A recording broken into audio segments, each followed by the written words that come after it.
Bonjour à tous. Ravi de vous retrouver pour cette conférence Alsace Tech 4.0. Le rythme s'est un peu émoussé avec la crise sanitaire, mais on est ravi de se retrouver à la fois en présence ici et puis à distance avec un certain nombre de participants. Alors, je vais me présenter. Je m'appelle Laurent Biguet. Je suis le directeur de l'ENSISA et je suis ravi d'être l'hôte de cette conférence aujourd'hui. Et on va mettre en avant un petit peu quelques exemples de collaboration école-entreprise dans le domaine du 4.0.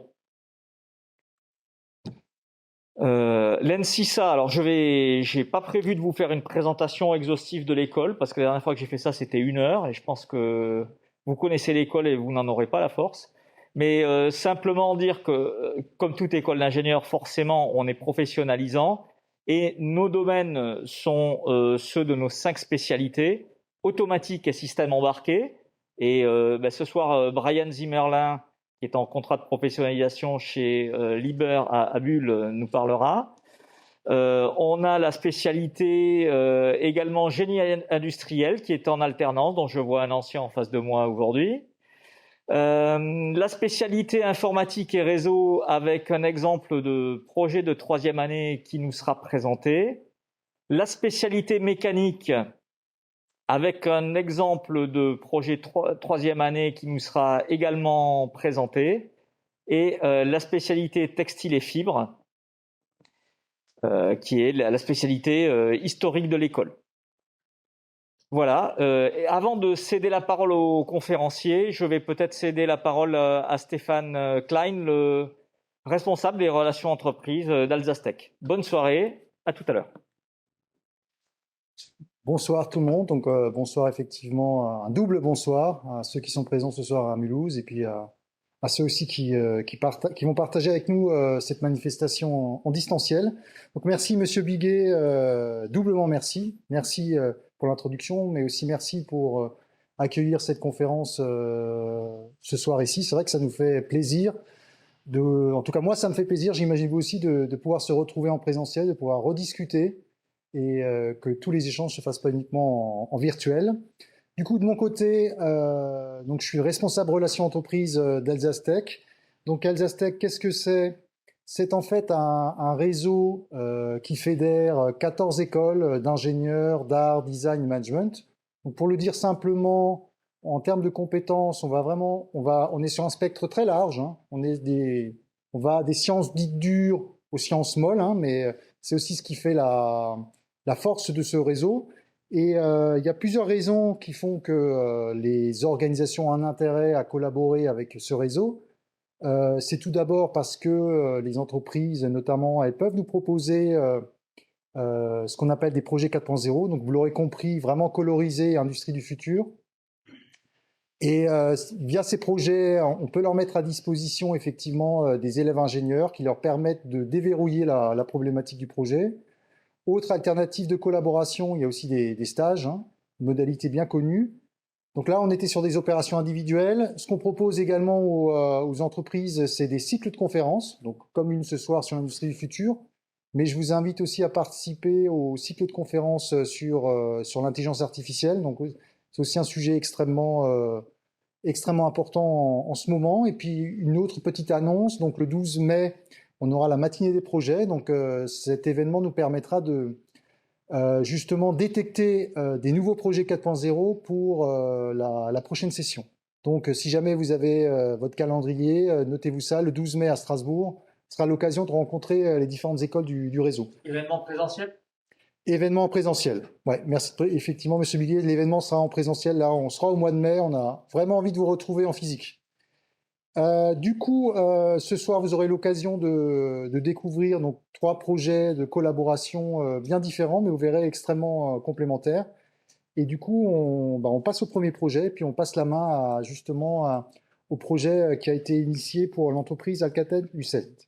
Donc bonjour à tous, je suis vraiment ravi d'être avec vous ce soir. Alors, je me présente rapidement, quelques mots. Donc, je m'appelle Emmanuel Albert, je suis responsable innovation chez Alcatel-Lucent Entreprises. Je suis basé à Ilkirch. Et moi, mes missions, c'est d'être en support auprès des différentes équipes, qu'elles soient R&D ou non, dans tout ce qui touche à l'innovation, donc depuis les phases d'idéation jusqu'à la recherche de financement extérieur. Et pour moi, c'est des opportunités de projet avec les étudiants des écoles fédérées par Alsastec, c'est très intéressant, c'est très important, parce que c'est un élément de notre démarche, de notre politique d'open innovation, et puis c'est aussi un élément, un outil important pour notre démarche de design thinking, parce que ça nous permet de faire des expérimentations, du prototypage très rapide, d'explorer des designs, d'explorer des technologies. Et puis, quelque chose qui est finalement assez essentiel et auquel on ne pense pas forcément tout de suite, c'est aussi une passerelle intergénérationnelle. Donc, moi, je suis dans une entreprise, on va dire, assez ancienne. Déjà, oui, c'est une entreprise très ancienne, mais la moyenne d'âge n'est pas toujours euh, en dessous de 30 ans. Donc, avoir la possibilité de discuter avec des jeunes en études, c'est toujours très enrichissant et une autre manière de voir les choses. Alors, ce que je vous propose ce soir, si ça passe, ça passe. Ce que je vous propose ce soir, c'est finalement donc un petit témoignage. C'est comme ça qu'il faut le voir, la présentation de ce projet. Et puis j'en profiterai pour passer peut-être un ou deux messages auprès des structures académiques sur ce que ces projets nous apprennent. Et voilà, ce que ces projets nous apprennent. Donc, un plan très standard. Je vais vous expliquer ce que c'est le push to talk et pourquoi ça fait sens dans le contexte d'Alcatel-Lucent Entreprise. Donc, je parlerai pas mal quand même de ce qu'on fait, de ce qu'on est. Quelques mots sur le projet et puis on conclura avec les différents résultats et ce que ça nous a apporté. Alors, Alcatel-Lucent Entreprise, qui sommes-nous? Donc, j'en profite pour peut-être éclaircir certaines choses, ou en tout cas préciser certaines choses, parce que quand on travaille avec des gens, que ce soit sur la région ou de manière internationale, les gens ils nous appellent Alcatel. Donc Alcatel, ça n'existe plus. Alcatel-Lucent, ça n'existe plus, ça a été racheté par Nokia. Par contre, ce qui existe encore, c'est Alcatel-Lucent Entreprise, qui est une ETI de 2500 salariés répartis sur toute la planète et avec environ un peu moins de 1000 personnes en France sur 3 sites, dont un site pour à peu près de taille équivalente, donc, dont un site à Ilkirch au sud de Strasbourg. Donc nous, on fait de la télécommunication et au-delà du message marketing que vous pouvez lire, finalement, on a deux activités. Une activité de connexion. Alors oui, c'est ça que je voulais vous dire. Vous vous souvenez du motto de Nokia qui était Connecting People dans les années 90 et 2000. Nous, on va être Connecting Everything, si on veut faire simple. Donc, on a une activité où on développe et on commercialise et on installe des réseaux de connexion. Et une activité où on est plutôt au niveau applicatif, où on propose des solutions de communication, de collaboration.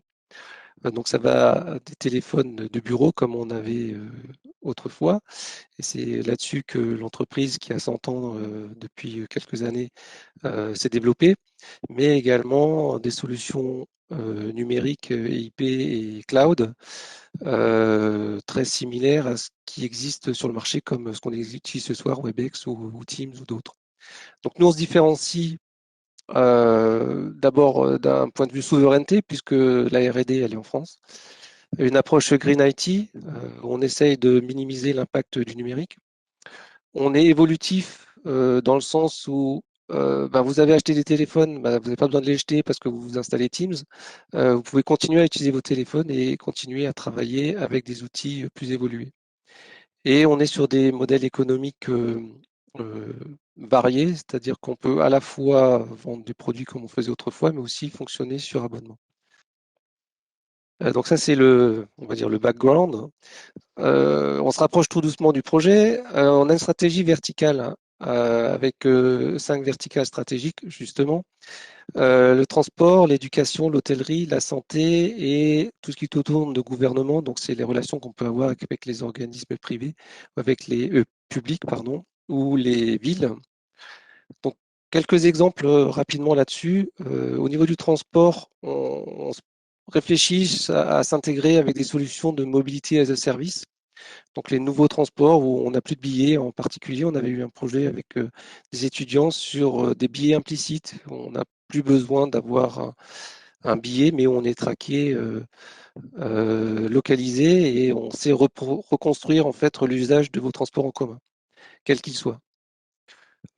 Sur l'hôtellerie, on est fournisseur par exemple des navires de croisière MSC et on intervient sur les parties domotique et pilotage automatique par des robots voix, des voicebots par exemple. Et au niveau Smart Cities, on intervient sur des systèmes permettant la vidéoprotection ou des gestions d'objets connectés. Et donc, on arrive au projet. Donc, le lien aujourd'hui, il est clairement à la fois sur le transport et sur l'industrie. Euh, et je vous propose de rentrer plus dans le détail directement. Et donc, de parler de push to talk. Donc, push to talk, c'est de l'anglais, mais finalement, c'est quoi derrière? Pour faire simple, un push-to-talk, c'est la fonction historique des talkie-walkie. Donc, vous avez un équipement de communication voix et vous avez un bouton. Quand vous appuyez sur le bouton, vous parlez. Et les gens qui sont sur le même réseau vous entendent tous en même temps. Donc, on est dans une fonctionnalité 1 vers plusieurs, où il n'y a pas d'appel par numéro de téléphone et où toutes les personnes qui sont sur le même canal sont susceptibles d'entendre la diffusion du message. Il faut attendre la fin de l'émission du message pour pouvoir prendre la parole, appuyer sur son bouton et puis pouvoir parler à l'ensemble des autres personnes. Donc ça permet de constituer un réseau de communication privé qui est réservé aux utilisateurs d'un canal. Donc on peut sectoriser, on peut créer des groupes de communication qui sont reliés par un intérêt particulier, qui sont en général liés à un métier. Donc je donnerai un exemple tout à l'heure. Dans le cas des fonctionnalités qu'on a recherchées, mais on peut très bien imaginer, ce qu'on a tous immédiatement en tête, c'est les personnels de sécurité qui font leur ronde et qui régulièrement disent rien à signaler à tel point. Donc nous, Alcatel-Lucent Entreprise, on n'est pas positionné sur cette technologie. En revanche, c'est un marché de niche avec une forte valeur ajoutée. Et la question qu'on se posait, c'est sommes-nous capables d'entrer dans ce marché-là? Alors, le push to talk aujourd'hui, la technologie, il y a eu des évolutions technologiques et la donne a changé. Donc aujourd'hui, c'est la mode du 5G, mais c'est vrai que le 5G apporte un certain nombre de choses et en particulier, il apporte des réseaux cellulaires privés dans lesquels un industriel est capable de déployer un réseau à lui qui sait maîtriser de bout en bout. Et il se pose la question d'utiliser cette infrastructure pour pouvoir déployer des applications push-to-talk directement sur un smartphone. Alors pourquoi il veut faire ça? D'abord, les solutions actuelles de Talkie-Walkie représentent des coûts élevés, puisque comme c'est un marché de niche mais assez rare, peu d'acteurs, mais un besoin fort. Vous imaginez les pompiers qui se déploient sur un sinistre, ils ont besoin de pouvoir communiquer rapidement, et il faut que ça marche. Donc ils sont prêts à payer. La deuxième raison, c'est que la fonctionnalité de voix n'est plus la seule qu'on va vouloir rechercher. On va vouloir s'intégrer avec des applications métiers qui, elles, sont facilement disponibles sur les smartphones. Donc, lorsqu'on considère par exemple de la maintenance, des services de maintenance, on a son application de maintenance, on sait par exemple consulter les données de la machine qu'on est en train de réparer, mais on veut aussi pouvoir communiquer avec les autres personnes qui sont sur site. Et puis, au-delà de la voix, on veut ajouter des fonctionnalités supplémentaires. Pourquoi ne pas pouvoir envoyer un message vidéo ou faire de la vidéo euh, multipoint? Qu'est-ce que je vais rajouter? Ah oui, et puis dernière chose, ce que je mentionnais tout à l'heure dans notre différenciation, qui est le fait de pouvoir faire le lien entre des services cloud et des services plus traditionnels de téléphonie traditionnelle. Là, on a besoin de se dire, bah, tiens, la personne qui envoie son message sur son canal push to talk, elle a peut-être aussi envie que ce message atteigne une personne qui, elle, n'est disponible que par un téléphone ordinaire. Donc, toutes ces choses ont fait que on a décidé d'explorer la capacité d'Alcatel-Lucent Entreprise à construire une solution qui répond à ces besoins-là. Alors, on n'est pas parti de rien, on est parti aujourd'hui d'une plateforme qui s'appelle Rainbow. J'ai parlé tout à l'heure de Teams et de Webex, et donc Rainbow, c'est un peu la même chose. Et Rainbow, on l'a mis à disposition sous le même format que Teams, en mode UCaaS, comme on dit, Unified Communication as a Service, mais on le met aussi à disposition sous la forme CPaaS, donc Communication Platform as a Service. Alors, qu'est-ce que ça veut dire, ça? Ça veut dire qu'en fait, toutes les fonctionnalités que vous avez sur Teams, qui sont par exemple l'envoi de messages, la création d'une conférence, ou WebEx, hein, ce qu'on fait ce soir, le fait que vous me voyez par vidéo, que vous m'entendiez, on les met à disposition au travers d'API de telle sorte que des développeurs ou des éditeurs d'applications métiers puissent intégrer ces fonctionnalités dans leur propre application. Donc on retrouve des fonctionnalités cœur, hein, que les gens n'ont pas besoin de redévelopper, c'est l'intérêt, c'est de pouvoir aller vite, que sont l'authentification des personnes, la gestion des identités, le chat, avoir des conversations textuelles, des conférences audio, des conférences vidéo. Nous, on appelle ça des bulles. En fait, une bulle de conférence, c'est un endroit où on va mettre des personnes. Et lorsqu'on démarre la bulle, on démarre la conférence et tout le monde est en lien audio et vidéo. Vous voyez qu'on n'est pas très loin du push-to-talk puisque je sais créer mon canal et je sais démarrer la conversation. Il y a d'autres services comme l'administration, l'analyse, le stockage et la capacité à s'intégrer avec ce lien hybride vers de la téléphonie plus classique. C'est ce que j'ai mentionné ici comme faire le lien entre les réseaux hétérogènes. Donc, ce qu'on veut penser, c'est utiliser Push-to-Talk pour valoriser cette plateforme Rainbow de CPaaS dans le cadre d'une stratégie verticale, en particulier ici sur l'industrie. Donc, les questions qu'on se posait, c'est, mais finalement, est-il possible d'utiliser les services de cette plateforme, ces API, pour émuler un service Push-to-Talk sur smartphone? C'est-à-dire, oui, faire en sorte que mon smartphone se transforme en talkie-walkie. Et si on est capable de le faire, avec quelle performance et inversement, quelles sont les limitations? Là, je regarde mes notes pour savoir si je vous ai tout dit. Je pense que oui. Donc voilà le challenge qu'on a proposé aux étudiants de l'ENSISA, qui était deux aspects. Le premier aspect, c'était l'implémentation d'un prototype qui permettait de réaliser cette fonction push-to-talk à l'aide des API de la plateforme Reno CPaaS. Donc trois objectifs dans l'implémentation de ce prototype, c'est essayer d'évaluer si cette plateforme ou ces API sont suffisantes pour réaliser la fonction. Essayer d'évaluer si l'ergonomie qu'on sait obtenir avec ces API permet de rendre facile d'utilisation. Et puis obtenir ce prototype pour pouvoir évaluer les performances de la fonction rendue par rapport aux besoins industriels. Donc ça, c'était la première étape. Je réalise mon prototype. Et la deuxième, c'était effectuer une analyse des performances du prototype obtenu et proposer des évolutions des API si nécessaire. Donc ça, c'est ce qu'on verra dans 2 slides.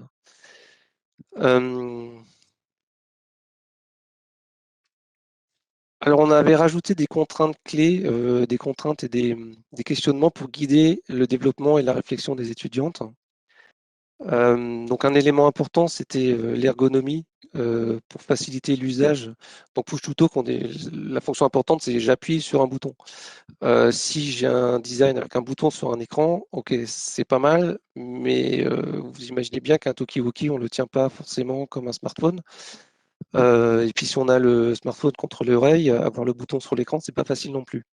Donc il y a toute cette problématique d'adaptation du facteur de forme du smartphone à l'usage du talkie-walkie. La deuxième contrainte qu'on avait, c'est la concurrence d'accès au canal. Comment on va faire en sorte que deux personnes ne parlent pas en même temps? Bon, les solutions historiques push-to-talk que je gère correctement.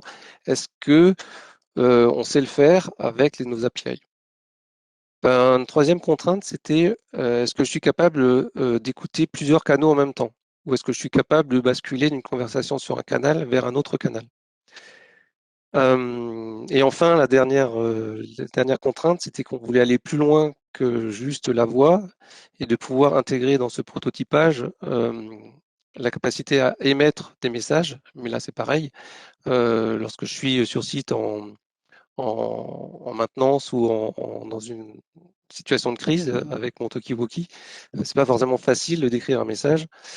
Le canal vidéo, comment je l'intègre avec ma voix, et puis la fusion et la séparation des canaux.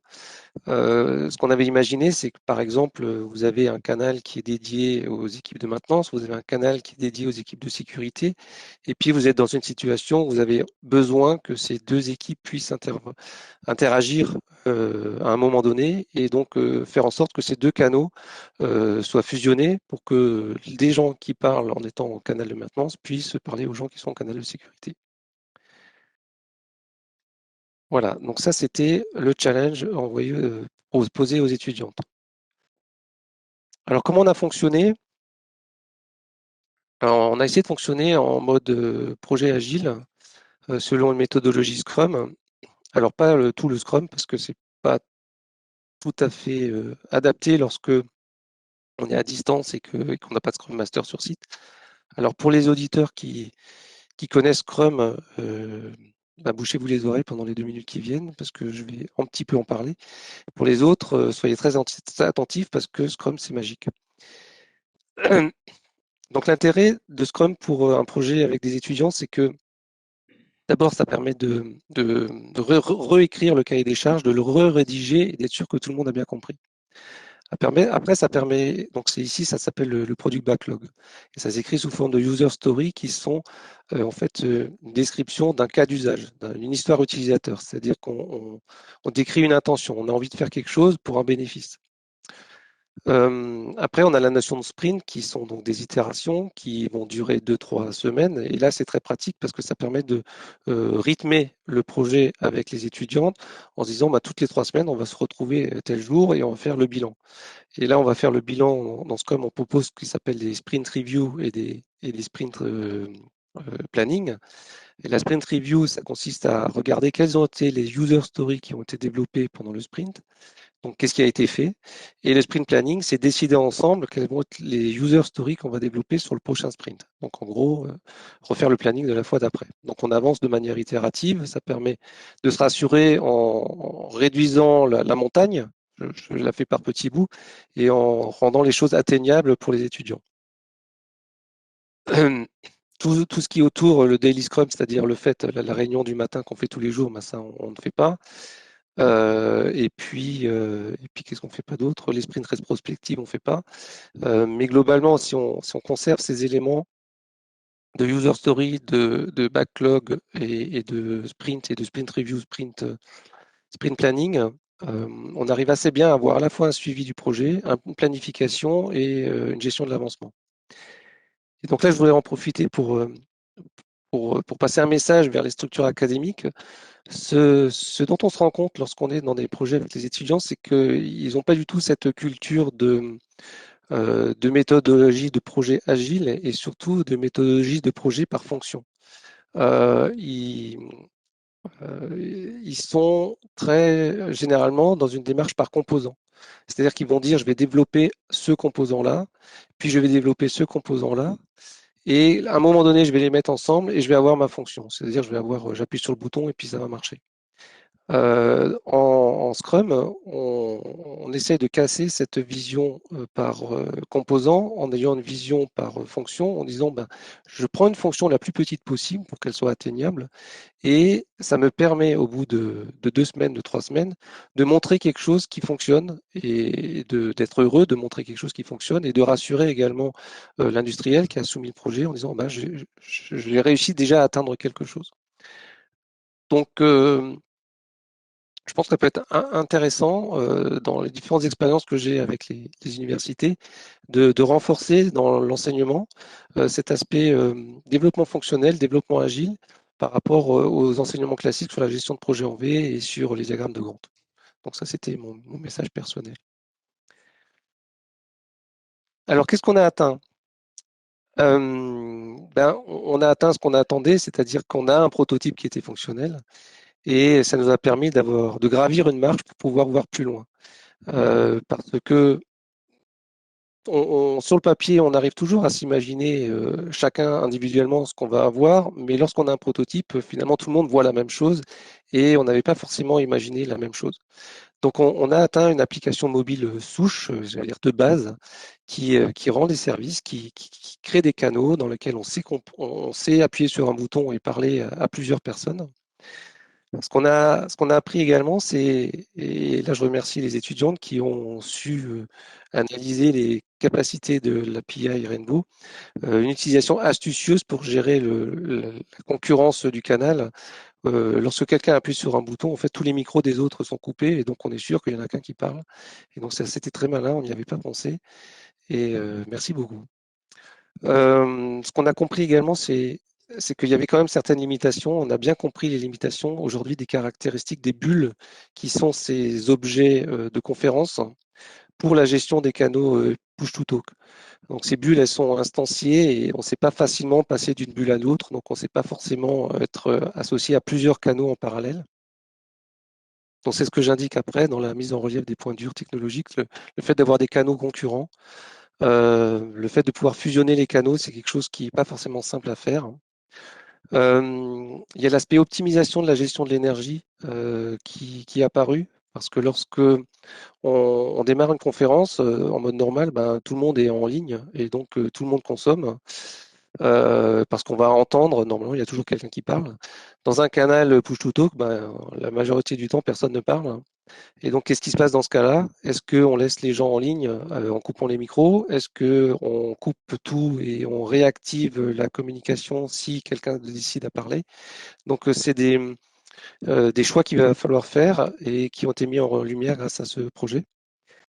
Et puis, dernière chose, ben, la limitation du facteur de forme des smartphones pour l'application Push-to-Talk. On- C'est un point dur aujourd'hui parce qu'on n'a pas été capable aujourd'hui de trouver le bon bouton plutôt qu'un bouton graphique, le bon bouton physique qui permet de déclencher comment dire, la prise de canal pour pouvoir parler. Voilà, donc j'arrive à la fin. Donc je vous ai mis sur la gauche une copie d'écran de l'application qui a été développée par les deux étudiantes. Euh, donc au risque de me répéter, donc une première implémentation qui permet d'obtenir un prototype tangible et opérationnel, et ça c'est très important. Et ça va nous permettre d'aller plus loin. Un certain nombre d'interrogations qui ont été levées. Donc, la première, c'est est-ce que Rainbow CPaaS sait faire du push-to-talk? Oui. Est-ce que Rainbow CPaaS tel que est capable de rendre tous les services du push-to-talk? Non. Et qu'est-ce qu'il faut faire? Ben, on ne sait pas encore, mais on sait en tout cas où il va falloir faire quelque chose. Donc ça rejoint les nouveaux challenges technologiques identifiés. Et puis, pour conclure vraiment, peut-être un commentaire personnel qui était un projet très, trop, beaucoup, point d'interrogation ou pas. Ce que je voulais dire ici, c'est peut-être qu'il appartient à nous, les industriels, à monter en compétence, à comprendre en fait qu'est-ce qui est atteignable ou pas en fonction des formats qui existent dans les différentes universités. Et donc là, le format N6A est un format plus court, et donc nous appartient déjà de comprendre que la capacité d'absorption de la charge de travail par les étudiants n'est pas forcément la même que celle qu'on a dans l'industrie, qu'il y a un temps d'appropriation du sujet qui n'est pas instantané, parce qu'on n'est pas dans le sujet, forcément, enfin, on n'est pas dans le métier, qu'il va falloir appréhender. Et donc, ce qui fait que il n'y a pas une frustration dans ce projet, il y avait une ambition qui était peut-être démesurée, qu'il va falloir apprendre à adapter à chaque format. Voilà, je vous remercie pour votre attention et si vous avez des questions, je suis prêt à y répondre. Des questions? On passe peut-être la parole à Benoît Hilt. Ouais, peut-être aussi, ouais, tout à fait.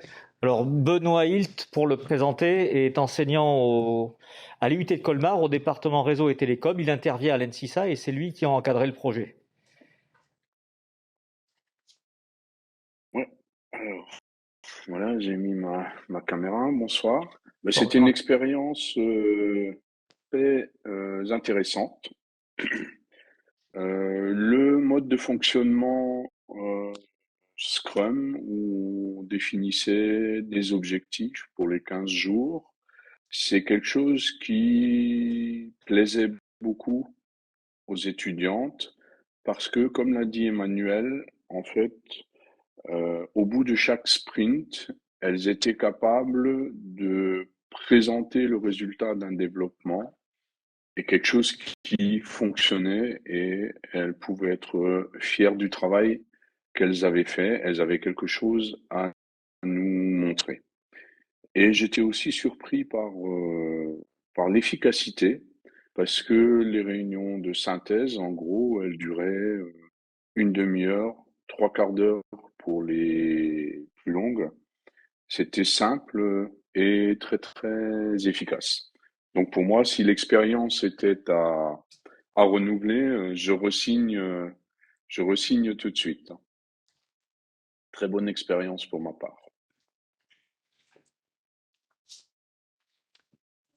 Merci pour ce partage. Du coup, est-ce qu'il y a des questions alors en présentiel et en distanciel? En distanciel, je n'ai pas dit au démarrage, mais je vous propose si vous avez des questions, de les poser via le chat. Donc, n'hésitez pas via le chat si vous avez des questions. Et puis, pour ceux qui sont présents ce soir, est-ce que vous avez des questions à poser soit à l'entreprise, soit à l'enseignant-chercheur? Alors, moi, à la limite, j'ai une question. Je vais me mettre devant la caméra. C'est quel est l'avenir du projet? Y a-t-il une suite? Et éventuellement sous quelle forme? Alors oui, il y a une suite puisque c'est toujours un besoin client, hein. Clairement, nous, on avait des discussions avec un client sur Paris dans le domaine du transport qui a ce besoin-là. Euh, donc, comme on a compris là où c'était difficile, on veut aller plus loin.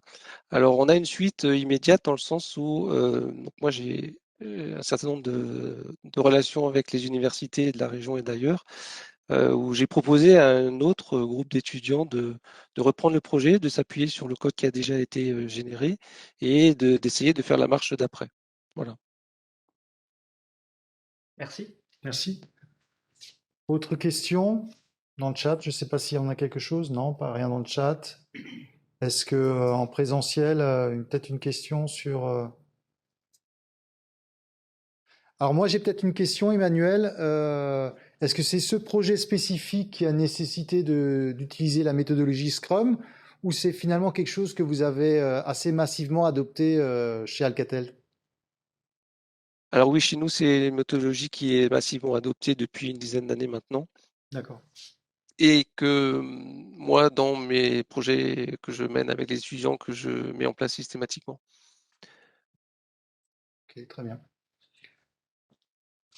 Toujours pas de questions. S'il n'y en a pas de questions, du coup, je vous propose de passer au projet suivant. Super, merci beaucoup. Bonsoir. Donc, nous allons vous présenter le projet de troisième année mécanique de deux étudiants, Anthony Chatreuil et Constance Federspiel. Constance devait être avec nous ce soir pour faire la présentation, mais malheureusement, elle a eu un impératif de dernière minute. Donc, nous allons la remplacer. Donc, c'était un projet en partenariat avec le musée de l'automobile. Donc, on aura donc Brice Chalençon qui est responsable de l'atelier mécanique du musée qui va présenter un petit peu aussi le musée et ses besoins. Puis après, Monsieur Mathieu, ici présent, donc maître de conférence à l'ENSISA, développera la partie modélisation et moi la partie fabrication. Voilà, très bien. Bon, bonjour à toutes et à tous. Donc, Brice Chalençon, je suis responsable de l'atelier de restauration du musée de l'Auto de Mulhouse. Je suis ingénieur de formation et je suis aussi restaurateur du patrimoine habilité par le ministère de la Culture. Je suis très content d'être ici pour vous présenter le partenariat qu'on a avec l'école depuis quelques années maintenant. Je vais tout d'abord vous parler rapidement du musée. Donc, ce musée a été créé dans les années 60 par deux frères, Hans et Fritz Schlumpf, deux industriels du textile mulhousien qui ont regroupé une collection de plus de 400 automobiles et qu'ils ont mis en exposition à Mulhouse. Ensuite, leurs entreprises ont fait faillite et l'État s'est saisi de la collection. Il y a eu entre-temps, depuis 40 ans, différentes gérances du musée.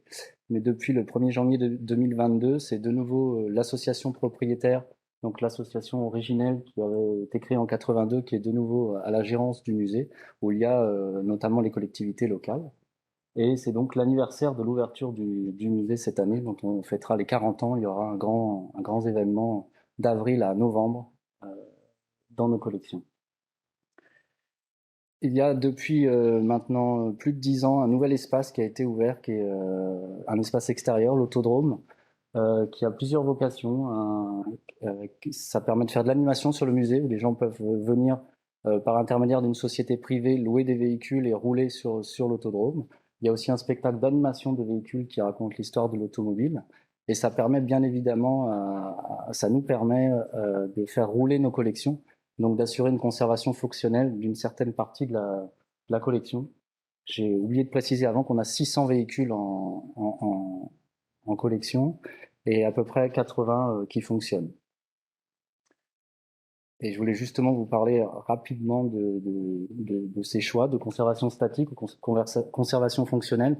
Donc vous imaginez que 600 véhicules, on ne peut pas les faire fonctionner tous, ça n'aurait pas forcément de sens. Donc on monte régulièrement des projets de conservation-restauration avec différents partenaires et on fait des études préalables à la remise en fonctionnement ou non et à la conservation statique ou non de véhicules. Et suivant certains critères, différents critères, on les fait fonctionner ou pas. Et ici, vous avez deux exemples de projets qu'on a réalisés au musée. Sur votre gauche, c'est une Bugatti Type 251. C'est la dernière voiture de course fabriquée par Bugatti. Il y a 2 exemplaires de fait. Les 2 exemplaires sont au musée de Mulhouse. Il n'y en a nulle part ailleurs. Et l'étude a démontré que sur une, le châssis, les matériaux étaient trop corrodés pour pouvoir continuer de fonctionner. Et sur l'autre, le moteur était très dégradé, donc ne pouvait plus fonctionner non plus.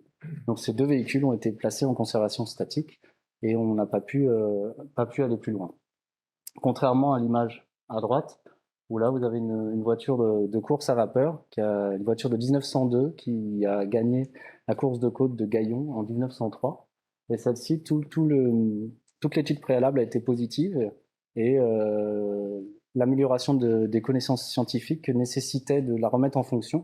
Et on est même allé jusqu'à participer à un rassemblement en Angleterre qui rassemble plus de 450 voitures d'avant 1904 pour apprendre encore des choses sur le fonctionnement de ce véhicule. Et c'est donc dans ces étapes de remise en fonction de véhicules qu'on a un partenariat avec l'ENSISA et on a travaillé. Ça vient après. C'est encore après, c'est ça. On a voulu remettre en fonction une Lorraine Dietrich et il y avait une pièce qui nous posait un peu problème. Donc on a travaillé avec des étudiants qui ont étudié cette pièce. Voilà, c'est celle-ci. C'est un purgeur. Donc c'est une petite pièce qui se situe au-dessus des cylindres moteurs.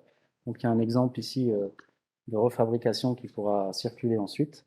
Et cette pièce a 2 rôles. Le premier, c'est de pouvoir injecter de l'essence directement dans les cylindres. C'est l'ancêtre du starter, même si maintenant ça n'existe plus, mais ça existait encore jusque dans le début des années 90 pour les véhicules essence. On met un petit peu d'essence avant de démarrer directement dans les cylindres. Et ça a un autre rôle, d'où le nom de purgeur. C'est que ça permet avant de démarrer, on l'ouvre un petit peu, puisque ces véhicules se démarraient à la manivelle, et les compressions étaient parfois très très grandes, donc ça permettait de réduire le taux de compression et de réussir à démarrer les moteurs plus facilement. Voilà, et je laisse la suite à Daniel. Bien, je continue. Donc, à partir de là, les étudiants qui ont été mis sur le projet avaient d'abord à identifier les fonctions esthétiques, également le respect de la matière qu'il fallait donc pouvoir, dans la mesure du possible, respecter, et également être sûr que la pièce, le système en question, puisse assurer l'étanchéité statique et dynamique lors de l'ouverture et de la fermeture. Donc, première chose déjà, c'est de pouvoir démonter précautionneusement le dispositif pour pouvoir mettre en évidence les différents éléments constitutifs, avec principalement donc 2 organes essentiels. Je retrouve mon pointeur. Donc la partie, donc le corps du robinet et également donc ce que les étudiants appelaient la vanne, plus des éléments accessoires, le ressort qui permet donc le bon contact de la surface fonctionnelle d'étanchéité qui est une surface conique et une goupille finalement pour assembler tout le système. Donc le bilan de ce qu'il fallait récupérer comme information pour pouvoir reconstruire le système. C'est déjà de respecter donc les différentes formes de l'élément, les interfaces avec le moteur existant, donc au niveau filetage, au niveau appui-plan, les surfaces fonctionnelles, donc la partie conique, et les surfaces qui vont participer à l'aspect général de l'élément. Et également, la question qu'on se posait, c'était quel alliage métallique était utilisé à l'époque, et en particulier, on pouvait constater la présence au niveau de la vanne d'une soudure, donc cet élément était fait a priori en 2 éléments. Est-ce que c'était voulu, est-ce qu'il y a une réparation? En tout cas, c'est ce qu'on avait à disposition. Et à partir de là, également la question, c'est quel pourrait être l'effort presseur pour assurer une certaine étanchéité dynamique. Et donc ça a nécessité plusieurs outils, plusieurs éléments pour arriver à répondre à ces questions. Déjà des microscopes donc numériques ainsi que microscopes électroniques à balayage pour arriver donc à identifier certains éléments, mais également le scan 3D avec un système laser, une analyse rayon X par rapport au microscope électronique à balayage, et également mesures mécaniques simples et classiques pour retrouver les caractéristiques du ressort, pour voir s'il était possible de trouver des ressorts équivalents de nos jours. Donc, à partir de là, le travail qui a été mené est composé donc de plusieurs étapes. Donc, le recueil de ces informations, la conception qui en a suivi, et évidemment la mise en œuvre de la fabrication.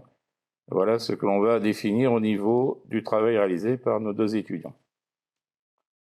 Donc, description du travail avec quelques illustrations ici qui représentent ces différentes étapes.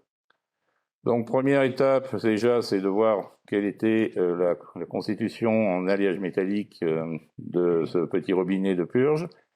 Et on a utilisé donc un microscope électronique à balayage au niveau du laboratoire de l'ANSISA, la partie où on est en mécanique. Donc avec une chambre d'analyse assez classique, et sur lequel on a pu mettre en place les éléments puisqu'ils sont de taille réduite. À partir de là, on a pu voir l'état de corrosion, non, mais surtout d'usure avec le temps, qui est relativement faible finalement. Visualisation des surfaces, et à partir de ces visualisations de surface, la possibilité d'analyser une cartographie des espèces chimiques présentes à la surface de l'alliage. L'ensemble des éléments métalliques ont permis d'identifier un laiton avec une certaine nuance spécifique, et en regardant ce que l'on pouvait utiliser plus classiquement au niveau de l'usinage, au niveau de l'école, on est parti sur donc un alliage un petit peu différent, mais qui était beaucoup plus facile d'accès. À partir de là, une fois qu'on avait la matière, on pouvait maintenant s'intéresser à la partie réalisation de la modélisation, mais pour ça, il fallait avoir des données tridimensionnelles pour pouvoir reproduire au plus juste l'objet qui était donc ce robinet de purge. Le matériel que l'on a utilisé, c'est un bras de mesure Faro équipé d'une tête laser qui permet donc de récupérer un certain nombre de points rapidement. Donc c'est une tête laser qui est pas de dernière technologie, mais qui est tout à fait fonctionnelle et efficace pour ce qu'on avait besoin d'utiliser. On a utilisé avec le logiciel adapté, donc logiciel CAM2 2020, qui permet de récupérer donc en temps réel les différents éléments de points, les nuages de points, donc les coordonnées tridimensionnelles à la surface de l'objet. Donc à partir de là, on a pu devoir donc traiter déjà ces données, puisqu'évidemment il y a un certain bruit associé à la mesure, plus des éléments parasites qui ont permis à cause des systèmes de support de l'objet. Et ça, c'est fait en partie sur canne de mesure, mais au niveau du nettoyage, c'est pas toujours évident. Donc, on est passé plutôt sur des logiciels un peu différents. Donc, MeshLab, qui est un accès assez commun, puisque c'est un logiciel qui est libre, fortement. Et puis après, on passera, bien sûr, à la CAO, avec un logiciel un peu plus professionnel.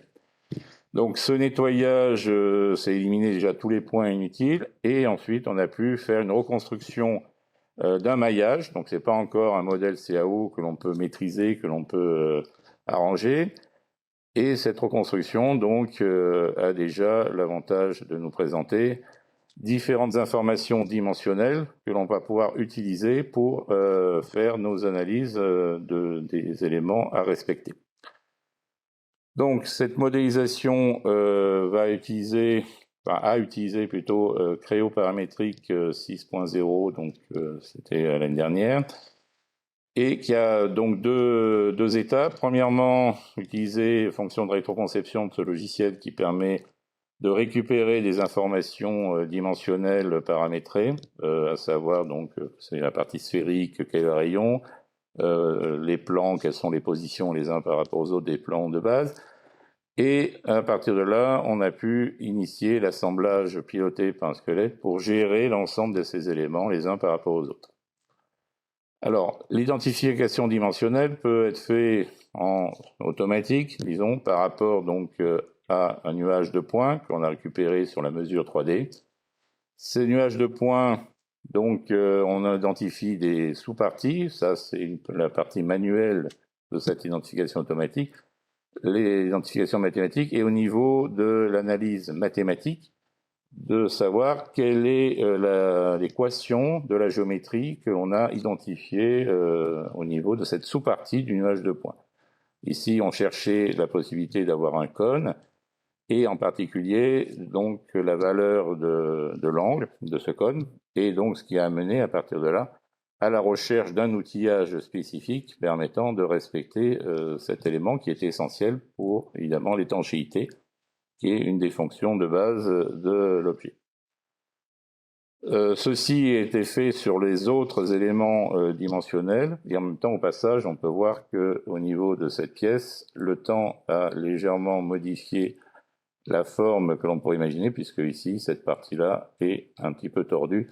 Donc, il faudra aussi identifier les imperfections pour pouvoir peut-être proposer un modèle qui sera pas exactement proche de l'original, mais qui sera plus proche de ce que la pièce était à l'origine, plutôt.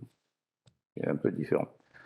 Donc après, on a également des mesures manuelles, par exemple au niveau de l'identification du filetage du corps, avec importation dans le logiciel de conception assistée par ordinateur de la géométrie tridimensionnelle. Mesure à ce moment-là, par exemple ici, c'était pour le nombre de filets par centimètre, voire également par pouce. Et là, on a pu, donc les étudiants ont pu identifier le pas et être sûr que effectivement c'était un pas métrique, mais avec une version, une norme UNC. La modélisation 3D. Premièrement, on a dû faire des choix, comme je disais tout à l'heure, des choix de reconstruction. La question au niveau de cette pièce était, bon, on a deux éléments qui ont été soudés. Alors déjà, cette soudure est faite avec un alliage que l'on ne peut plus utiliser de nos jours pour des raisons législatives. Et en même temps, on s'est dit, bon, ben, a priori, il n'y a pas de raison qu'on puisse pas usiner cette pièce en un seul morceau. Et c'est ce qui a été choisi à ce moment-là. Et à partir de là, on a pu passer sur la modélisation paramétrique avec une approche top-to-down, à savoir, donc on va d'abord mettre en place des éléments géométriques de référence sur les surfaces fonctionnelles, les interfaces au niveau des pièces.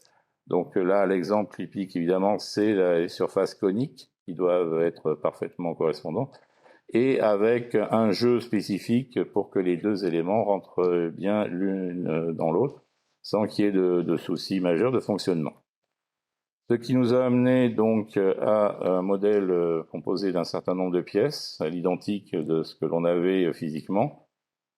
Et la première image que l'on voit ici, c'est la superposition entre le modèle reconstruit et le nuage de points qui a été mesuré, pour pouvoir donc valider la qualité de la reconstruction. Puis ensuite, le même modèle, mais sans le nuage de points, et ce qui nous a amené donc à cette représentation ici.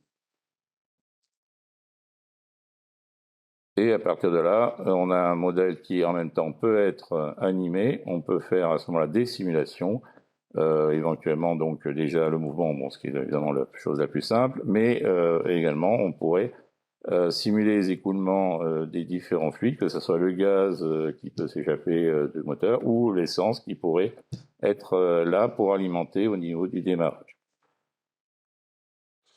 Donc maintenant, je passe la parole à mon collègue pour tout ce qui est les aspects de fabrication de ce dispositif. Merci beaucoup, Daniel. Une des contraintes qu'on a données aux étudiants, c'était de pouvoir réaliser la pièce dans notre atelier mécanique à l'INSISA. Donc, notre atelier est composé de différentes machines. Et bien entendu, vu la complexité de la pièce, le mélange un petit peu entre le tournage et le fraisage, donc le choix s'est porté sur notre DMG CTX, donc une machine multifonction, 7 axes, qui nous permettra en fin de compte de réaliser les 2 pièces. Alors, bien entendu, les étudiants, on leur a demandé de respecter un petit peu toute la démarche, donc définir le processus d'usinage, donc les APEF, les contrats de phase, le dessin de def avec les contraintes qui étaient imposées. Ensuite, ils sont passés par l'étape de la FAO pour justement créer les trajectoires, piloter la machine. Ensuite, alors l'intérêt aussi juste pour la partie FAO, c'est que donc tout se fait donc dans le Creo paramétrique. On a un module de FAO, donc on avait vraiment la chaîne numérique complète. Donc les modifications qui pouvaient se faire dans le modèle étaient automatiquement intégrées dans la FAO. Ensuite, on a fait la partie simulation, on a donc sous Creo et aussi en fin de compte grâce à Vericut, donc c'est un logiciel qui permet de valider le code qu'on a généré avec le post-processeur. C'est surtout pour protéger la machine, s'assurer qu'on va pas rentrer en collision ou qu'on va pas tourner à l'envers. Donc ces étapes ont été faites par les étudiants pour obtenir les 2 pièces. Donc ils ont réalisé ensuite l'usinage des pièces. Alors au départ, comme on avait une petite série de 4 pièces, on a fait une petite pièce de réglage. C'est celle que j'ai ici, que j'ai sauvegardée. Voilà. Donc et ensuite les étudiants ont lancé la fabrication série une fois que l'ensemble des paramètres étaient bien réglés pour obtenir la qualité souhaitée. Donc on peut voir en fin de compte sur l'image en bas à droite l'original à droite et la pièce qu'on a réalisée à gauche. Alors on va donc terminer par la conclusion. Alors c'est un petit peu les étudiants, ils avaient préparé le PowerPoint, donc on a un petit peu repris pour certains points. Donc c'est vrai qu'il y a un côté pluridisciplinaire qui était très intéressant et qu'ils ont apprécié. Ensuite, autre point que la plupart des étudiants apprécient, c'est d'avoir un projet en partenariat, en particulier avec le musée d'automobile, parce que donc c'est vraiment, voilà, c'est en particulier pour ceux qui sont passionnés d'automobile, c'est vraiment une chance en fin de compte pour eux déjà d'aller visiter l'atelier, d'aller des fois visiter les stocks qui sont aux étages, voilà, et de rencontrer Brice, voilà. Donc plus après, bien entendu, d'apporter aussi leur aide pour les besoins du musée. Et en plus, on a pu aussi répondre aux besoins du musée. Donc c'était vraiment un projet qui a été apprécié et pour lesquels ils se sont donné beaucoup de mal. Alors, je ne sais pas si Monsieur Chalençon voulait apporter une dernière petit mot. Rapidement dire que oui, ce sont des projets qui nous tiennent à cœur au musée de Mulhouse parce que une des caractéristiques d'un musée, c'est la diffusion des connaissances et donc échanger avec une école d'ingénieurs dans la même ville, avec tout ce passé, ce contexte mécanique, industriel, c'est très important.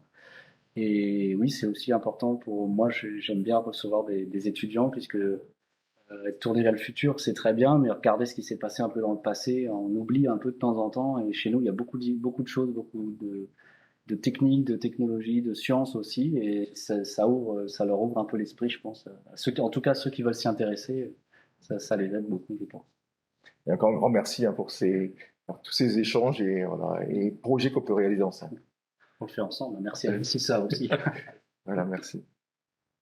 Je ne sais pas s'il y a des questions. Oui. Simplement, vous pouvez peut-être couper le partage si vous voulez montrer le robinet, parce que la salle l'a vu. Okay. Voilà. Donc le robinet, alors, donc la version. Ouais. Voilà. Donc ça c'est. Non, c'est la caméra. Ah, il n'y a pas aussi. Oui, c'est vrai que il y a aussi l'autre caméra. Les 2 caméras. Alors, je sais pas, je vois pas trop ce qui se passe. Ça, c'est pas mal, c'est pas mal. Voilà.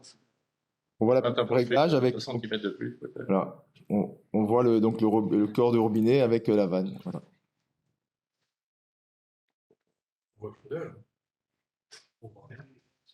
Oui. Et alors, tu sais comment ils ont fait à l'époque? Parce qu'ils n'avaient pas de tour numérique, ils n'avaient pas de scan 3D, de rayon X, de... C'est pas la- Voilà, il a tout cassé. Ça, c'est malin. Comment ils faisaient? Ouais, ils utilisaient des machines conventionnelles en tournage fraisage conventionnel, on y arrive aussi. Et la pièce rapportée est aussi pour faciliter les opérations de minage. C'est aussi l'intérêt de ces projets de montrer. Déjà, bon, ça permet aux étudiants de se servir d'outils pour qu'ils apprennent à s'en servir pour leur vie future. Mais ça leur montre aussi qu'avec des méthodes simples, on pouvait faire certaines pièces à certains moments. C'est vraiment un mélange des deux. Parce que parfois, ils ont tendance à oublier qu'avec un pied à coulisses, on peut déjà faire beaucoup de choses. Est-ce que le véhicule démarre? C'est la question. J'attendais la question. En fait, on en a parlé parce qu'en fait, c'est un projet qui s'est fini juste avant le Covid. Et pour être honnête, ils sont pas encore montés sur le véhicule. On a été 2 ans au chômage partiel, enfin un an au chômage partiel. Mais je suis pas du tout. Je suis plutôt très optimiste. Et du coup, par rapport à justement à ce projet-là, est-ce que vous, à l'ENSISA, vous avez pu faire justement une étude sur l'étanchéité, peut-être sur les contraintes mécaniques que ça peut avoir en dynamique, pour aller plus loin? Oh, j'aurais bien aimé, mais le problème, c'est la même réponse qu'un peu que M. Chalençon. C'est que, d'une part, le projet s'est fini un petit peu avant Covid. Après, on a initié un autre projet, et puis on s'est tout arrêté complètement. Donc, effectivement, ça, c'est après avoir, avec les besoins de Chalençon, si effectivement il pourrait avoir besoin qu'on aille un peu plus loin, ou, enfin, en tout cas, on a d'autres projets en route en ce moment. Il faudrait quand même qu'on finisse. D'autres questions? Chat peut-être? Non? Moi, j'en ai une. Si la pièce, elle avait dû être faite aujourd'hui avec des considérations uniquement fonctionnelles, elle aurait été très différente ou pas? Parce que là, il y a des considérations esthétiques. Hein. Ah bah oui, ça. Fonctionnel, à peu de choses près, hein, c'est à peu près la même chose. Maintenant, on aurait fait ça en céramique et tout, mais on n'aurait pas pu l'usiner nous-mêmes. Donc ça, c'est un petit peu le problème. Mais sinon, on n'aurait pas nécessairement eu les formes arrondies comme ça. C'est quelque chose d'un peu plus simple. Et il y avait aussi un aspect décoration à tous les niveaux, même sur les éléments qui se voient pas tout de suite. Donc c'est pas tout à fait à la même époque, Miguel. Enfin, je sais pas si tu entends ce Chalençon, mais... Ah oui, non, il y avait énormément de considérations esthétiques dans la fabrication des pièces au début du XXe siècle. Un moindre collier était fabriqué avec des finitions qu'on ne ferait plus forcément aujourd'hui, ou pas les mêmes finitions en tout cas. On ouvrait le capot plus facilement alors, pour voir ce qu'il y avait en dessous. C'est pour ça.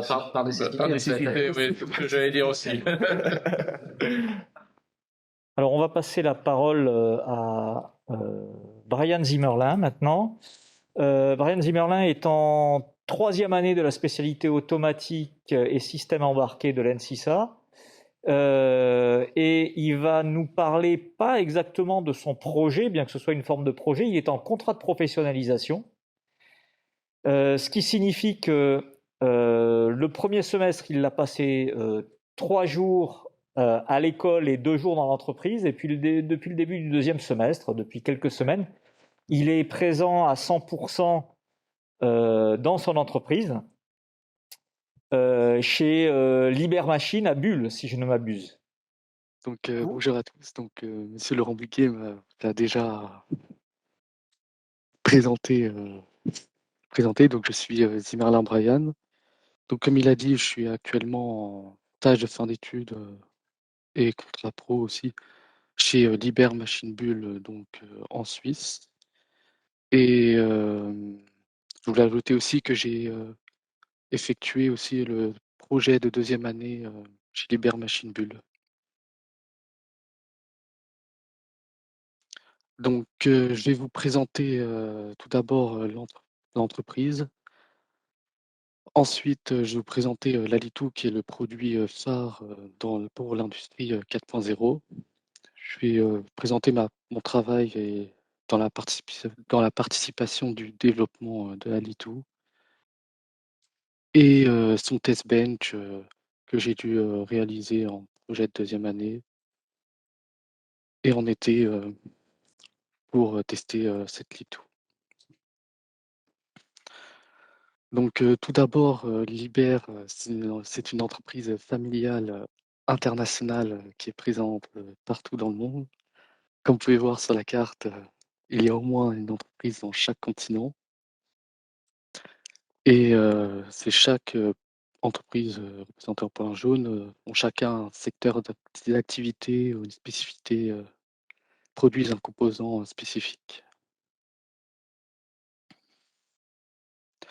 Donc ils ont énormément de secteurs d'activité. Voici la liste des secteurs d'activité. Donc en Europe, je sais que comme secteur d'activité, il y a le bâtiment, l'agriculture, car Liber produisent les moteurs pour, par exemple, les tracteurs. Il y a aussi l'aéronautique, les applications maritimes et l'exploitation minière. Il y a notamment à Colmar. Et ils produisent aussi des produits propres à eux, donc des produits Liber. Peut-être que vous en avez, notamment les frigos, les congèles, mais aussi des machines de chantier, comme les chargeurs sur pneus, les pelleteuses, et des grosses machines qui ont besoin de beaucoup de puissance, mais qu'on voit rarement, qui sont les tombereaux dans les exploitations minières, et aussi les grues mobiles que beaucoup d'entreprises utilisent. Il y a aussi quelque chose assez insolite, on peut dire, c'est qu'ils ont des hôtels, notamment en Autriche et en Irlande. Donc, comme je l'ai dit, je suis en contrat pro chez Liber Machine Bull, donc au- vers le milieu de la Suisse, à côté de Gruyère, dans le canton de Fribourg. Donc, chez Liber Machine Bull, ils produisent principalement des moteurs diesel et gaz. Ils font aussi des pompes hydrauliques. Et ils construisent ces moteurs diesel. Ils parcourent toute la chaîne de production des moteurs diesel, de l'usinage jusqu'à le moteur fonctionnel testé et tout prêt à être mis dans un camion ou un tracteur. Et ils produisent aussi différents modèles de moteurs, bien sûr, pour différentes puissances selon le besoin qu'il faut. Ils produisent jusqu'à des moteurs V20.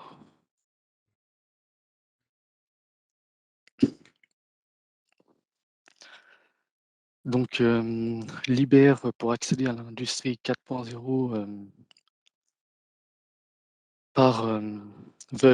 ils veulent digitaliser, partent sur l'objectif de digitaliser les machines de chantier ou aussi les tracteurs. Donc, ils veulent digitaliser le moteur.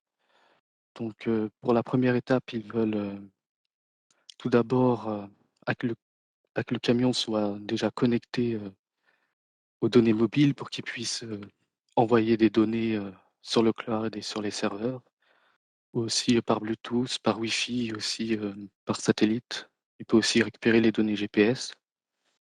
Et donc, cela permettra d'ouvrir une grande porte sur beaucoup de projets qui peuvent être assez vastes, comme la conduite autonome avec la communication entre machines, la commande de machines à distance, par exemple dans les endroits où ça peut être dangereux de mettre une pelleteuse, il pourra être commandé à distance.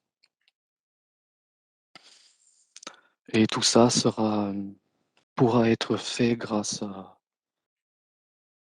là, le produit phare qui est l'Alitou, qui veut dire Liber Telematic Unit. Donc il y a le mot télématique pour bien insister que c'est la télécommunication et que c'est bien l'envoi de données, l'envoi d'informations. Et donc, cette Litou, qui est un contrôleur embarqué, sera installé sur tous les moteurs. Il est même déjà installé sur les moteurs. Et il permettra de collecter toutes les données des moteurs, notamment le niveau de carburant, les données d'usure des pièces, la position GPS. Il pourra même faire la mise à jour logicielle à distance de l'ECU. Et quelque chose qui est assez pratique, c'est le diagnostic à distance. Cela pourra éviter d'envoyer à chaque fois un technicien sur place pour qu'il aille diagnostiquer le moteur loin, par exemple en Australie, au désert, dans les mines, et qui reviennent pour commander la pièce et qui reviennent pour changer la pièce. On pourrait, grâce au diagnostic à distance, déjà reconnaître quelle pièce peut être défectueuse et la commander avant. Ou même, des fois, ça peut être aussi des problèmes logiciels et on pourrait mettre à jour à distance et diagnostiquer le bug logiciel à distance. Donc, voici un schéma simplifié de la Litou et de son environnement. Donc, comme j'ai dit, la Litou sera installée sur le moteur et communiquera par buscan avec l'ECU. Il communiquera aussi par intermédiaire de l'ordinateur de bord si il y en a un. Et donc, pour ceux qui ne savent pas, mais l'ECU veut dire Engine Control Unit. Donc, c'est le contrôleur moteur et entre guillemets, c'est le cerveau du moteur. Donc, sans l'ECU, le moteur ne peut jamais fonctionner. Et aujourd'hui, il doit y avoir un ECU dans tous les véhicules, même dans nos voitures avec les moteurs. Donc, l'Anitou va ainsi lire les données de l'ECU, va les envoyer sur le cloud par données cellulaires 4G, mais aussi par Wi-Fi.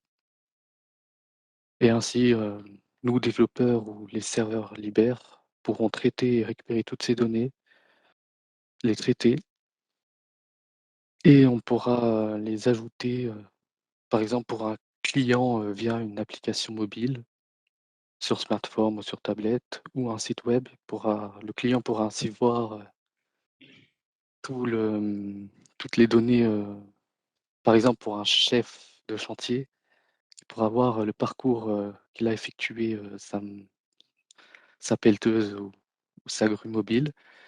Il pourrait voir aussi le taux de carburant qui reste, le taux de carburant consommé, l'usure des pièces, et il pourrait voir aussi le taux d'émission de CO2. Il pourrait monitorer tout ça et optimiser ses plans financiers, par exemple, ou ses stratégies pendant les travaux. Donc, pendant mon contrat pro au premier semestre, j'ai participé au développement sur la Litou. Donc, il faut savoir que la Litou a un système d'exploitation comme sur les PC qui ont le système d'exploitation Windows ou macOS. Donc, la Litou a un système d'exploitation Linux.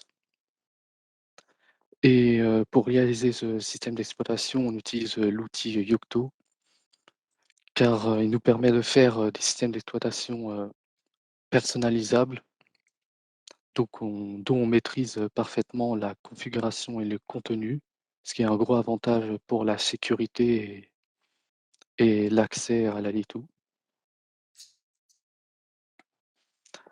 Et il y a aussi l'avantage, c'est que ce système d'exploitation est construit et généré directement sur nos PC ou des serveurs qui sont rapides. Et on a déjà tout qui est préinstallé sur, le système d'exploitation déjà tout prêt, donc comme le fichier .iso par exemple, ceux qui connaissent, et on pourra ainsi l'installer dans toutes les litos en même temps. Ça évite d'installer chaque logiciel un par un sur chaque lito, qui pourrait prendre beaucoup de temps. Donc Yocto aussi a l'avantage, c'est qu'il a une structure permettant à plusieurs entreprises, notamment en Liber, de travailler sur leur partie concernée Par exemple, pour notre, pour notre entreprise Liber Machine Bull, j'ai dû implémenter et installer ces programmes pour la lecture de cam et la lecture du buscan et l'envoi des données sur le cloud avec Yocto. Donc aujourd'hui, tout est installé. Les premiers tests sont concluants et c'est assez positif. Il y a même 2 Litou qui sont officiellement sur deux grues mobiles Liber en Allemagne pour être testés. Donc donc il faut aussi tester cette Litou. Pour cela, il nous faut des données moteurs par le Buscan. Donc on ne va pas laisser allumer un moteur 24 heures sur 24 avec le diesel qui consomme. C'est pas bon pour l'écologie et ça peut coûter très cher. Donc pour cela, il y a un émulateur. Donc l'émulateur permet il y a un modèle Simulink qui simule un moteur diesel.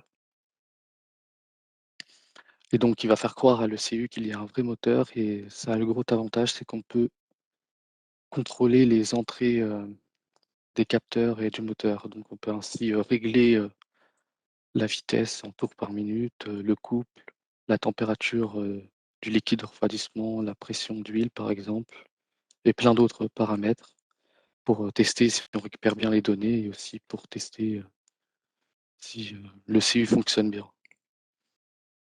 Donc, j'ai participé à ce travail pour rendre compatibles différents modèles de CU. Donc, il a fallu calibrer, faire un peu de la reprogrammation en moteur dans le CU. Donc ensuite, ces 2 émulateurs seront installés dans ce test bench. Donc ici, en LED verte, on ne les voit pas beaucoup. Mais ces 2 générateurs sont donc avec 2 différents types de CU, avec les 2 Litou qui sont en haut. Donc ce test bench qui a été réalisé par moi-même entièrement permettra de tester le tout automatiquement. Donc ça veut dire que chaque programme ou nouveau programme ou modification du programme, chaque modification de ligne de code sera testée et donc il nous notifiera si le test a été validé, s'il y a eu une erreur ou un problème. Donc je précise aussi que ce test bench est accessible à distance. Il a beaucoup servi pendant la période du Covid où il était obligatoire de télétravailler grâce au serveur Linux qui permet d'accéder tout à distance et de tout gérer automatiquement. Donc je précise aussi que bien sûr que les tests, c'est nous qui les écrivons, donc j'ai dû aussi écrire des tests pour vérifier que tout fonctionne.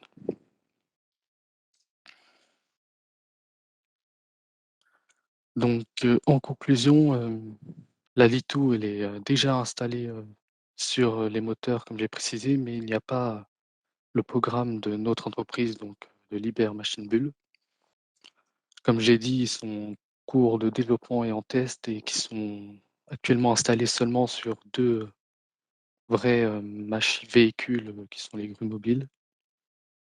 Et on ajoute aussi encore d'autres fonctionnalités. Par exemple, actuellement pour mon stage de fin d'études, je travaille sur le déploiement de modèles de machine learning, entre guillemets intelligence artificielle, même si c'est pas exactement ça, car cela permettra à l'Elitou de récupérer toutes les données CAN et de prédire donc si une pièce va être en défaut, dans combien de temps, etc. Donc c'est plus pour proposer de la maintenance prédictive et ainsi diminuer le temps d'arrêt des machines pour les clients, qui en pourra anticiper une panne de pièces.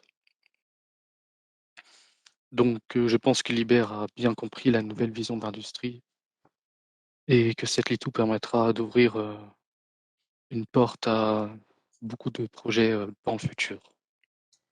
qui seront fortement liées à l'industrie 4.0. Merci pour votre écoute et avez-vous des questions?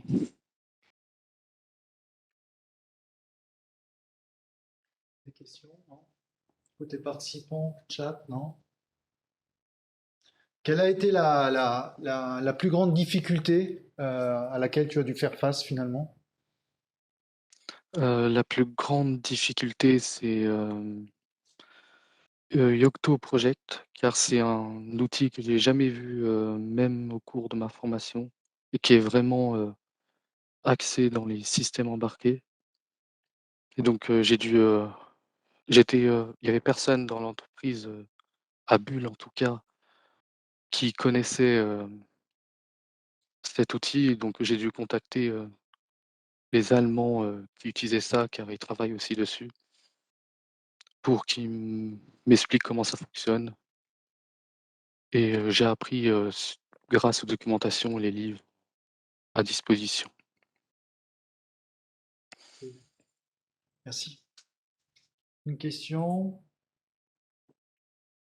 une interrogation, une proposition, une suggestion?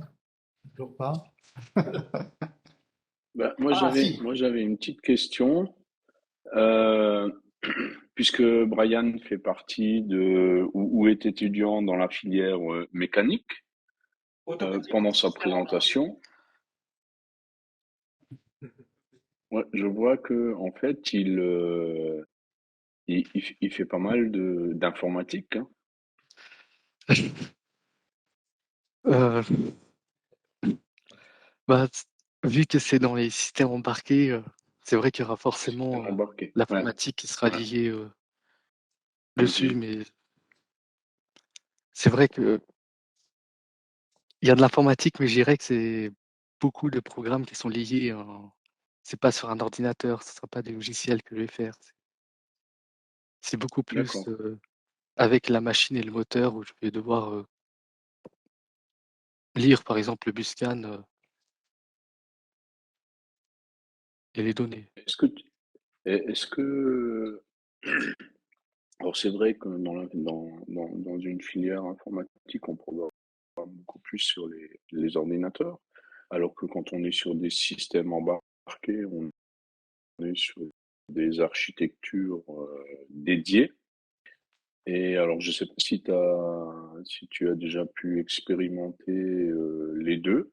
Est-ce qu'il y en a un qui te semble plus facile, plus difficile? Quelle est un peu ta perception de la programmation, de la mise en œuvre de, de programmes sur du système embarqué ou sur de l'ordinateur? Alors, la grosse différence que je vois, c'est que sur PC, souvent, les programmes sont déjà compilés et fonctionnent parfaitement bien sur le PC. Alors que sur le système embarqué, vu qu'il y a une autre architecture, notamment ARM, généralement les programmes ils sont pas déjà compilés, donc il faut encore plus de temps pour les installer, il faut beaucoup mieux paramétrer que par rapport à un PC, et je dirais que c'est ça la grosse différence. Il y a beaucoup de choses qui Ok, existent moins sur les systèmes embarqués que sur PC. d'accord. Merci.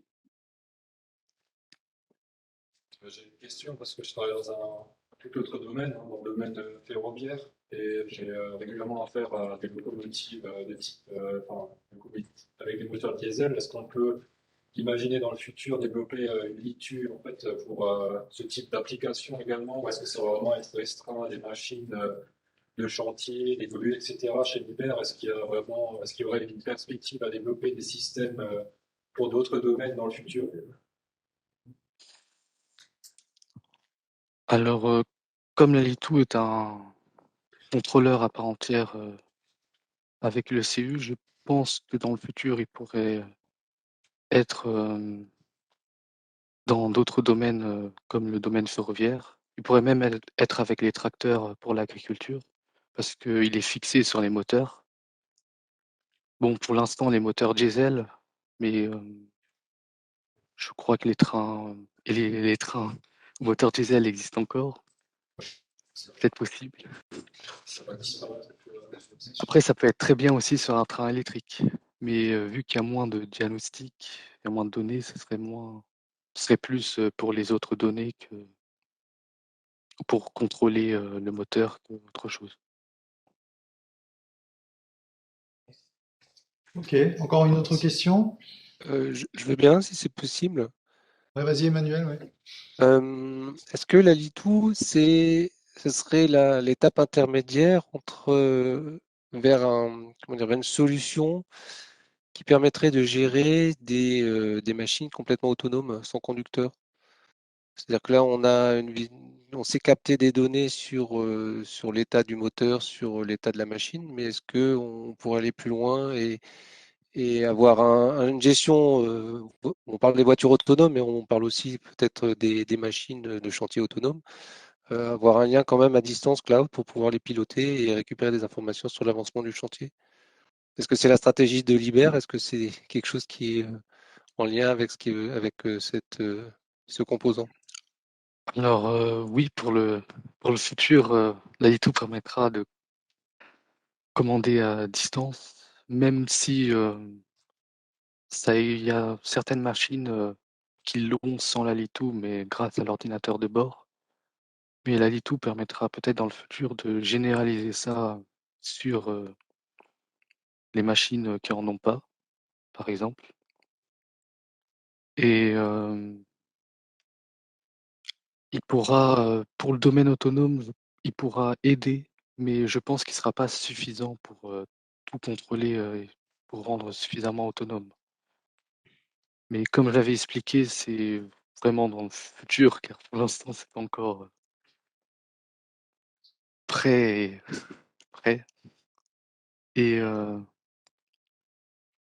pour le domaine autonome, il pourra servir par exemple à communiquer entre les machines si jamais on a au moins plusieurs machines qui doivent, par exemple, faire toujours la même tâche dans les mines, doivent prendre le tas de terre et le mettre dans une benne. Ça peut être automatisé et rendu autonome grâce à Alito. Ok, est-ce que on a fait le tour des questions? Ouais, j'ai une dernière question dans la lignée de la question précédente. La remontée d'infos, la connexion, elle est permanente ou la remontée d'infos, elle se fait une fois par jour parce qu'il s'agit de simplement pouvoir faire de la maintenance prédictive? Alors, ça dépend du cadre d'utilisation. Par exemple, pour la maintenance prédictive, on va récupérer l'info ça périodiquement, donc ça peut être toutes les heures, toutes les 10 minutes, que tous les jours. Ça dépend ce qu'on a besoin. Mais pour pour d'autres cas, ça peut être toutes les minutes ou même, je dirais, toutes les secondes. Il sera connecté, la Litou, normalement, quand il est allumé, elle est connectée en permanence au réseau. Ok, merci. Et c'est nous qui demandons d'avoir quelles données on veut. Ok, merci. Bah écoutez, j'espère en tout cas que la présentation de ces trois projets vous a donné envie de proposer des projets de collaboration justement entreprise-école. Et ben, ça tombe bien, puisque si je puis dire, on a une nouvelle fournée qui va bientôt démarrer. Donc surtout, n'hésitez pas, si vous avez des projets, même des idées, n'hésitez pas à me contacter, vous avez mes coordonnées. Donc, autre chose, aujourd'hui, alors, aujourd'hui, c'était effectivement un événement, un conférence 4.0. Si l'industrie du futur, pardon, vous intéresse, je vous invite vivement à venir aussi à Strasbourg, à l'ECAM, le 14 juin. On aura une autre conférence. Mais plus généralement, si le thème de l'intelligence artificielle vous intéresse aussi, on a déjà plusieurs dates qui sont calées. Donc, ça va sur des secteurs d'activité extrêmement larges, hein, du BTP à la chimie et à l'industrie. Et puis, comme je vous le disais en préambule, on a le 12 mai, donc le vrai moment en présentiel à Strasbourg, à l'école TPS, Télécom Physique Strasbourg. Donc, je vous convie à venir partager vos envies de collaboration. Ce sera vraiment le moment dédié pour ça. Du coup, avant de conclure et avant de passer la main à Monsieur Biguet, ben, je tenais à remercier encore une fois l'ensemble des intervenants, hein. Merci pour le temps que vous avez consacré en amont, le temps que vous avez consacré ce soir. Hein. C'est toujours éclairant de montrer les différents types de collaborations qui peuvent exister. Je voulais aussi remercier la CCI Alsace Eurométropole, puisque cet événement il est co-organisé aussi avec la CCI. Donc, je passe le bonjour et puis je remercie aussi Frédéric Paplard qui, je sais, nous écoute. Et puis, encore une fois, remercier l'école et M. Biguet pour votre accueil. Et puis, je passe la main peut-être à M. Biguet. Alors, je pense pas qu'on attende un très long discours de ma part. Je voudrais remercier tous les intervenants, des intervenants à distance ou en présentiel, qui ont affronté les éventuelles difficultés techniques, mais tout s'est finalement bien passé. Oui. J'espère que le rendu a été bon sur le net également. Et puis, je voudrais remercier particulièrement deux personnes qui ont participé à l'organisation et qui sont là ce soir, qui sont Florian Schwinn, le responsable communication de l'ENSISA, et puis Stéphane Klein, le responsable relations entreprises d'Alsace Tech. Merci à tous, en espérant vous retrouver le 12 mai à Télécom Physique Strasbourg. Exactement. Bonne soirée. Alors, désolé pour ceux qui sont à distance, ils n'auront pas droit au pot, mais ceux qui sont là, ils l'ont bien mérité. À bientôt, au revoir.